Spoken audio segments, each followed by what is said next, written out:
As to the cause, the best they can do right now is talk about the piece of equipment that obviously didn't work. Tony Hayward, the CEO, said a device called the blowout preventer, these are his words, is the ultimate fail-safe mechanism, and for whatever reason, it failed to operate. He blames another company which owns the equipment that failed and operated the rig. The responsibility for safety on the drilling rig is with Transocean.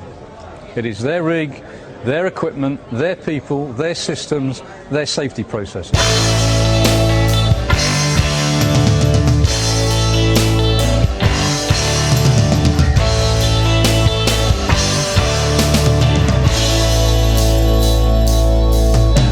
It's not my fault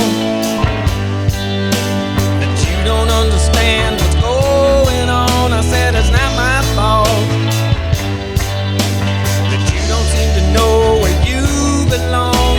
And don't you feel so all alone? I tell you, everybody's trying to get back home, and it's not my fault, and it's not your fault, and it's not my fault.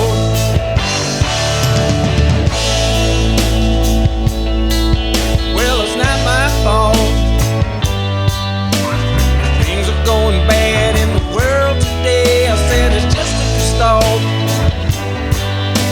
And then again, maybe it's some other way. Well, I'm lost in my society, and I wonder what's gonna happen to me.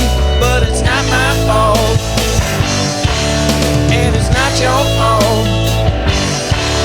Well, it's nobody's fault.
Hi, my name is Carlos Moreno. I wanted to give you an FYI notification on an incident that occurred offshore regarding one of our rig operations.